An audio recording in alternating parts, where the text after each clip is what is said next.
네, 이번 주부터 2월 임시국회가 본격 가동되고 있습니다. 어제 이재명 민주당 대표에 이어서 오늘은 국민의힘 권성동 원내대표가 국회 교섭단체 대피연설에 나섰습니다. 민생 추경, 의회 권력 분산 개헌 등을 주장했는데요. 정치 인사이트 홍석준, 서가번 전 국회의원과 함께 현안 살펴보겠습니다.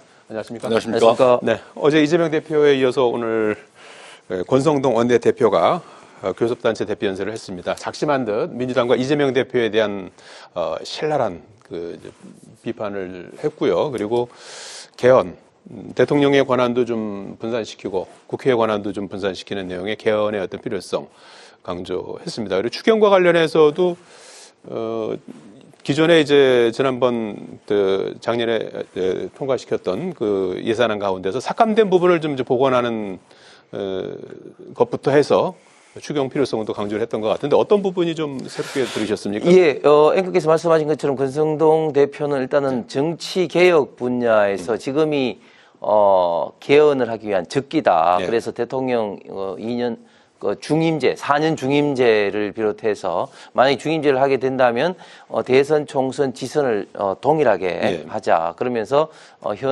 현직 국회의원들이 임기가 단축되더라도 좀 그런 거 다 용인을 하자. 뭐 이런 걸 비롯해서 대통령 관련된 권한, 특히 또 국회 관련된 어떤 이런 권한 부분에 대해서도 좀 손을 보자고 이제 정치 개혁을 제안했고, 특히 이제 경제 파트에서는 말씀하신 것처럼 일단 지난번에 민주당에서 사상 최초로 삭감을 해서 그 수정 예산한 이런 부분에 대해서 꼭 필요한 부분도 다시 이제 복원을 하고 특히 AI 산업이라든지 최첨단 산업 분야에 대해서는 추경을 하자 이런 어떤 제안을 했습니다. 그 중에서도 제가 참 재밌게 보고 저도 뭐 그런 이야기를 많이 했었는데 지금 첨단 산업일수록 예를 들면 AI라든지 데이터라든지 이런 반도체라든지 이런 산업일수록 많은 전기 에너지가 소요됩니다. 그런데 잘 아신 것처럼 문재인 정부 동안 탈원전 하면서 지금 이제 전체 전력 생산 캐파도 지금 이제 저희가 우리나라가 지금 이제 그렇게 지금 순조롭지 못하는 데다가 또 이런 어떤 최첨단 산업이 다 수도권에 있기 때문에 막대한 어떤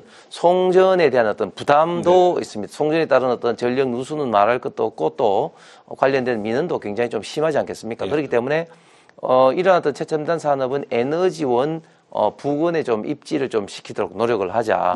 뭐 그런 정책을 제안함으로써 국가 어떤 균형 발전 어떤 측면에서도 나름대로 좀 의미 있는 제안을 좀 한 게 아닌가 생각합니다. 예. 그 야당에 대한 비판 그리고 이제 여러 가지 정책적인 어떤 제안 이런 부분도 있었는데 야당에서는 여당 포기 선언문 거대한 민심에 직면할 것이다. 좀 싸늘한 발언이 나왔어요. 집권당 원내대표로서 정말 이 그 국가 지금 이 파탄나 있는 이 정부의 정부와 함께 책임지고 그나마도 좀 수습해야 되겠다는 의지, 또 그런 것들을 국민들에게 좀 강력하게 어필을 해야 되는 이 중차대한 이번에 사실 대정부 연설 아니었겠습니까? 그런데 마치 윤석열 탄핵 내란 동조 세력의 대변인으로 확실하게 오늘 데뷔를 했다 할 정도로 그렇게 비난과 비판을 받고 있는 오늘 연설 아니었겠습니까? 사실 지금 얼마나 우리 국민들이 지금 불안합니까? 물가는 치솟죠. 경기 안 좋죠. 수출 문제 지금 트럼프 관세 폭탄 때문에 지금 온 세계가 다 지금 긴장하고 있고 그 대응책 마련하고 있는데 이 와중에 지금 가장 힘들게 살아가고 있는 우리 국민들 아니겠습니까? 이런 상황들을 지금 빨리 이 어려운 국면들을 어떻게 해서든지 빨리 정리하고 정말 우리 국민들이 신뢰할 수 있는 정부를 세워서 나가기 위한 기본적인 방향들이라든지 또는 그림들이 국민들한테 제시돼야 해야 하는 게 집권당의 대표 아니었겠습니까? 그럼에도 불구하고 공허한 지금 개헌 언제적 얘기인데 단 한 번도 국민의힘에서 개헌 얘기를 이 국면 외에 그 전에 들어본 적이 없어요. 일부 몇몇 의원들이 얘기는 했지만은 그러나 지금 이 국면에서 지금 개헌 탈행할 국면이 아니지 않습니까? 그 추경도 지금 당연히 지금 추경해야 될 일인데 집권당 대표가 돼가지고 지금 야당에서 야당 대표가 야당에서 지금 추경을 강조하고 있고 계속해서 밀어붙이고 있는데 추경에 대해서 뭐 찬성은 하지만은 조건을 걸어서 지금 계속 지연시키고 있는 게 집권당 대표 아닙니까? 이런 것들이 정말 뭐 F학점이다. 네. 이번 저 원설 뭐 구구절절하게 다들 네. 뭐 얘기하고 있습니다만은 어쨌든 F학점이 한심하다, 예. 답답하다. 이 정도밖에 단식이 안 나옵니다. 예. 어제 이재명 대표 교섭단체 대표 연설이 있었지 않습니까? 네. 그래서 어제 뭐 잘사니즘 이런 얘기도 있었고, 특히 이제 국회의원 국민소환제 도입하겠다고 한 거, 그 부분이 좀 정치권에서 좀 약간 계속해서 좀 얘기가 되고 있는 것 같아요. 그 부분과 관련해서 어떻게 좀 보셨는지요? 예, 저는 이재명 대표의 교섭단체 연설이 예. 잘사니즘이 아니라 막말리즘이라고 좀 생각을 하는데, 이재명 대표 이야기를 듣다 보면, 무엇이 진심인지 너무너무 헷갈립니다. 그러니까, 예. 뭐, 어제 말 다르고, 오늘 말 다르고, 오늘 중에도 또 뭐 시간대별로 또 다르고 하는 것들 때문에 무엇이 진심인지 참, 헷갈리는데, 예를 들면 이런 거죠. 예를 들어서, 대표적으로 며칠 전에 본인이 또 주도를 하신 반도체 특별법 관련된 토론을 하면서 주 52시간을 첨단 산업 업종에 대해서는 좀 손봐야 되는 게 아니냐. 예. 그렇게 좀 이야기를 해서 전통적 민주당 지지층에서 좀 일부 반발을 불러왔었죠. 그렇기 네. 때문에 그때 당시만 하더라도 이재명 대표가 이런 어떤 딥시크라든지 이런 어떤 AI 중국의 충격으로 인해서 연구 그리고 첨단 산업 분야에는 좀 52시간을 주 52시간에 대한 어떤 완화를 생각하고 있는 모양이구나 이렇게 예. 생각을 했는데 어제는 또 갑자기 또 주 4일째 예. 이야기를 하고 있습니다. 또 국회의원에 대한 국민소환제 이야기를 했는데 아니 국민소환제보다도 더 국회의원의 어떤 특권을 내려놓고 그리고 국민이 어떻게 보면 좀 책임을 다하기 위해서 예를 들면 불체포 특권을 포기한다고 본인 스스로 대통령 선거 때 공약을 하지 않았습니까? 네. 그럼에도 불구하고 공약은 완전히 다 잊어먹었는지 지켜지지 않았고 본인이 결국은 불체포 특권 속에서의 어떤 이런 방탄을 지금 계속해서 이제 향유해 왔는데 네. 또 어제는 또 갑자기 국회의원에 대한 이런 어떤 국문 소환제를 이야기를 하면서 과연 뭐가 진심인지 예. 참 혼란스러웠습니다. 그래서 저는 이런 점에 대해서 국민들이 결코 이재명 대표가 네. 지도자급으로 뭐 저는 바람직하지 않다 이런 어떤 생각을 하게끔 하는 거 아닌가 생각합니다. 국민 소환제와 관련해서는 어떤 입장이신가요? 국민 소환제라는 게 저는 구체적으로 어떤 조건으로 예. 국민 소환을 하는 것인지 아무런 밝혀진 게 없습니다. 뭐 자치단체장 주민 소환제처럼 국회의원도 이제 임기 중간에라도 이제 국민 투표로 이제 물러나게 할 수 네. 있게 하자 뭐 이런 네. 취지 같은데. 예, 뭐 취지는 대충 그런 취지 예. 같은데 그러면 어떤 조건으로 그리고 형식은 어떻게 할 것인지 뭐 예. 그런 것에 대해서 좀 더 구체적으로 논의를 해봐야 되는 어떤 그런 이슈이지만 저는 그것보다도 먼저 예. 그에 앞서서 불체포 특권 포기부터 저는 선언하는 게 우선이라고 생각합니다. 예. 자, 여당에서는 이제 이재명 대표가 여러 가지 어제 정책적인 거라든지 특히 이제 국민 소환제 이런 것들을 제시한 데 대해서 조금은 좀 냉랭한 그런 분위기인 것 같아요. 지금 뭔 얘기를 한들 박수를 치겠습니까? 네. 어떻게 해서 지금 마치 지금 아까도 말씀드렸습니다만 이 어려운 국면, 힘든 국면들을 초래한 당사자들이 책임지고 책임을 인정하고 어떻게 해서 빠른 시일 내에 제대로 수습하겠다는 생각은 없고 예. 지금 이제 이재명 대표를 대통령 후보라고 생각을 하고 어떻게 해서는 발목 잡기 또 마타도어 하기 지금 급한 네. 이런 정부가 아닙니까? 국민들 참 답답해하고 있죠. 어제 사실 대정부 연설에서 예, 교섭단체 대표. 결국 핵심이 잘사니즘 아니겠습니까? 예. 다 함께 잘 살자는 건데 결국 오늘 또 다시 전성준 정책위의장도 확인을 했습니다마는 기본적인 사회에 대한 이 정체성은 그대로 유지하면서 네. 결국 지금 이 국면에서 어떻게 해서든지 좀 성장 동력들을 키워내느냐 이런 것들을 더 추가해서 포함시켜서 이제 지금 발표한 것 아니겠습니까? 우리 정 의원님 말씀을 하셨습니다마는 역시 반도체 산업 관련된 뭡니까 주 52시간 예. 문제도 결국은 그 산업계의 수요가 있고 네. 또 각각의 각각의 이 차이가 있는데 결국 그 노동 그 유연성을 어떻게 확보할 하면서 네. 이렇게 좀 더 변화를 줄 수 있을 것이냐. 네. 기본 그 방향들은 지금 이제 발표를 했고, 그러면 당내에서 그런 것들에 대한 또 논의를 해서 최종적으로 확정하면은 결국 필요한 절차들이 필요하지 않겠습니까? 예. 그런 것들인데 결국은 지금은 환경이 너무 달라졌죠. 지금 이재명 대표가 정치하는 사람이고 지금 대한민국 야당의 지도자지만 결국 대통령이 돼야 될 사람인데 아무리 내 정책과 내 주관, 내 철학, 가치관이 중요해도 국민의 대표로서 어느 것이 더 우선하느냐. 네. 그렇다고 해서 배척되는 게 아니거든요. 예. 성장이 없이 어떻게 분배가 있을 수 있으며 네.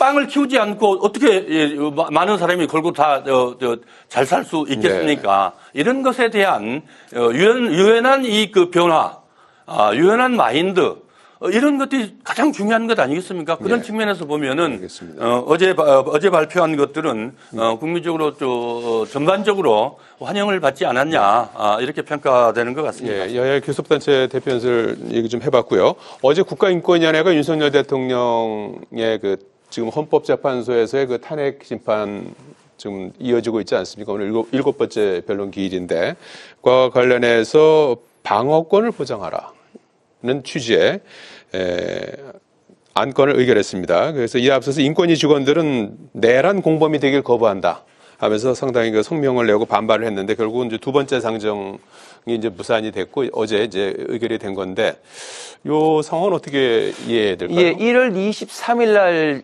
인권위원회가 개최를 이제 하려고 했는데, 예. 이 비슷한 이슈로 인해서 하려고 했는데, 그때 당시에 그 인권위 노조 직원들 그리고 어떤 좌파 시민 단체가 몰려와서 인권위의 개최를 물리적으로 막았습니다. 예. 국가 그 공권력 기관이 이렇게 물리적으로 이런 어떤 막히는 어떤 사태가 지금 정부가 바뀌지 않았는데도 이렇게 되는데, 만약에 정부가 바뀌었을 때는 어떤 식으로 행동할 것인지 심히 좀 우려스러운 바가 있습니다. 인권위원회 기본적인 결의 내용은 물론 인권위의 어떤 결의 내용이 법적 구속력이 있는 건 아닙니다만은 상징적인 어떤 근거 사항이지만, 네. 어쨌든 인권위의 근거 내용은 일단 대통령이라도 윤석열 대통령 이전에 대한민국의 한 사람의 국민으로서 어떤 그 피청구인의 정당한 어떤 법적 방어권은 보장돼야 된다는 그런 어떤 이야기인 것이죠. 저는 뭐 지극히 어떤 당연한 어떤 요구인데, 예를 들면 지금 현재서 재판하는 과정을 지금 보면은 네. 너무 피청구인으로서의 어떤 그런 정당한 어떤 재판을 받을 권리, 그리고 변호인의 조력을 받을 권리를 굉장히 원천적으로 지금 위협받고 지금 현재 무시당한 게 아닌가 생각합니다. 왜냐하면 지금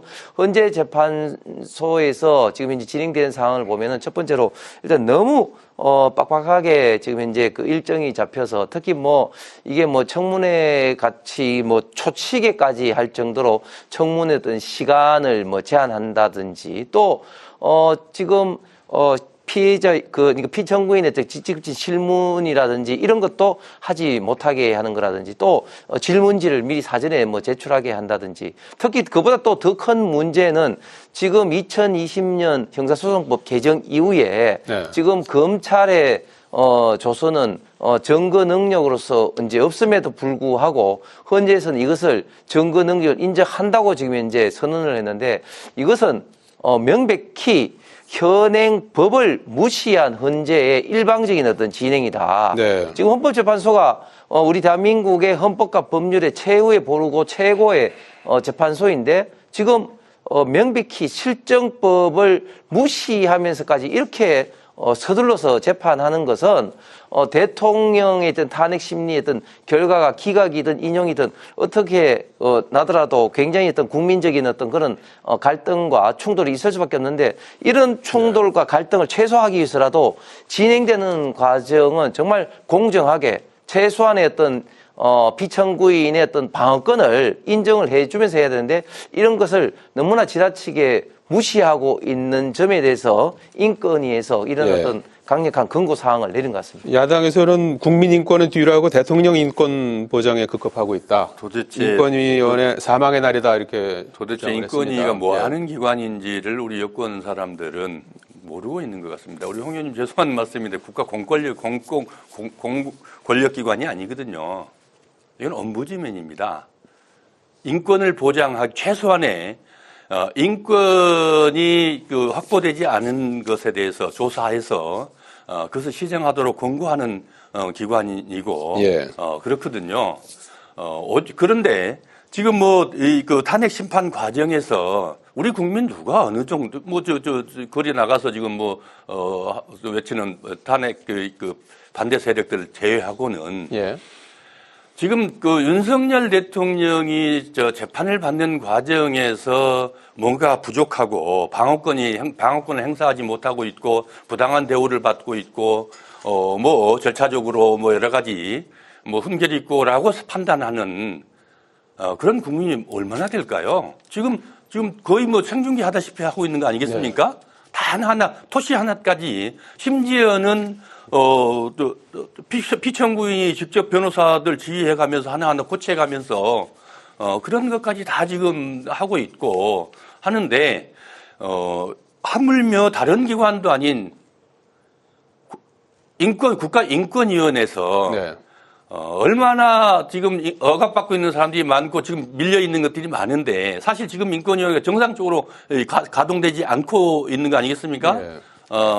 안창호 위원장은 기독교 보수파를 거의 대표하다시피 하고 있는 심지어는 헌법재판관 출신이 헌재를 부정하는 그 발언들로 인해서 지금 국민들의 빈축을 사고 있고 예. 김영원 인권위원은 심지어는 SNS에 탄핵하면 네. 헌법재판소를 그냥 부셔버리겠다, 박살내야 한다. 이렇게까지 막말을 퍼대고 있는, 그래서 국민들을 경악하게 하고 있는 이런 상황이 지금 현재 대한민국의 국가인권위원회거든요. 예. 사실 윤석열 대통령의 이 국가 내란 사태로 인해서 우리 얼마나 많은 국민들의 지금 인권이 탄압받고 있는 겁니까? 예. 알겠습니다. 네? 그 사람들의 대한민국 국민들의 인권을 좀 생각해 주셔야지. 알겠습니다. 권력자를 걱정해라는 인권위원회가 아니거든요. 예, 알겠습니다. 좀 그런 것들 좀 각성해 주시기를 바라겠습니다. 알겠습니다. 그리고 민주당이 오늘 명태균 특검법을 이제 발의할 것으로 보입니다. 이 명태균 특검법은 윤석열 대통령 부부가 가담한 여론선거 조작 의혹, 이게 이제 2021년도에 윤석열 대통령 당시 대선 전에 경선 당시에 이제 명태균 씨가 이제 선거 여론조사 조작을 했다는 그런 의혹이죠. 그래서 이런 문제 등등해서 명태균 게이트가 12.3 비상계엄의 원인이다 이렇게 이제 지목을 하고 관련된 특검을 이제 하자 이런 건데 실효성은 어떻게 예상하십니까? 저는 전혀 실효성이 없다고 보고 특히 또 민주당에서도 사실 이것을 실효성 어떤 측면보다는 저는 다분히 좀 정쟁력으로 생각을 합니다. 첫 번째, 정쟁 목적은 일단은, 지금 탄핵 심리 국면에서 있던 정쟁용이고, 특히 또, 만약에 탄핵이 인용됐을 때의 어떤 조기 대선 국면에서 또 이것을 또, 악용하기 위한 어떤 그런 게 아닌가 생각하면서, 정말 민주당이 지금 비상계엄에 어떻게 보면 좀 배경이 되었던, 물론 거기에 대해서 생각이 다를 수는 있겠습니다만은, 이런 어떤 탄핵 폭주, 그리고 예산 폭주, 그리고 입법 폭주, 특검 폭주에 있어서 저는 많은 국민들도 여기에 대해서 좀 동조를 한다는 생각을 갖고 있습니다. 이만큼 민주당이 정쟁용으로 이렇게 지금 어려운 시국에 또 다른 또 특검을 발의한다는 자체가 얼마나 많은 국민들이 동의할지 모르겠습니다. 예, 또 하나의 독주다. 이렇게 많은 언론들에서도 그렇게 일부 보도가 된 것 같고 SNS라든지 많은 국민들이 윤석열이 이렇게 무리하게 내란 폭동을 일으킨 게 가장 큰 원인 중에 하나가 이 명태균 황금폰 아니냐. 이렇게 회자될 정도의 건이었거든요. 당연히 지금 이 황금폰, 그 명태균 본인도 지금 얘기하지 않습니까? 자기 폰에 들어있는 많은 것들이 김건희와 관련된 것들뿐만 아니고 많은 것들이 있는데 지금 검찰에서 수사하지 않고 있다라고 얘기하고 있거든요. 정말 이 건은 지금 그 보궐선거라든지 지방선거 때 여론조작, 그다음 지난 대선 때 또 여론 보고를 뭐 가서 윤석열 집에 가서 아크로 비슷한가요? 어디 거기 가서 직접 가서 했다는 거 아니겠습니까? 이런 것들이 명명백백하게 밝혀져서 책임질 사람들은 책임져야 되고 또 처벌받을 사람들은 받아야 되겠죠. 국민의힘 국회의원들이라든지 지금 단체장들까지 다 지금 연관성이 있다라고 명태균 본인이 스스로 밝힌 사실 아니겠습니까? 알겠습니다. 예. 자, 명태균 특검법 빠르면 뭐 오늘 중 이제 발의해서 이달 중에 처리한다 뭐 이런 계획인데 요 향배도 지켜보도록 하겠습니다. 여기까지 듣겠습니다. 고맙습니다. 감사합니다.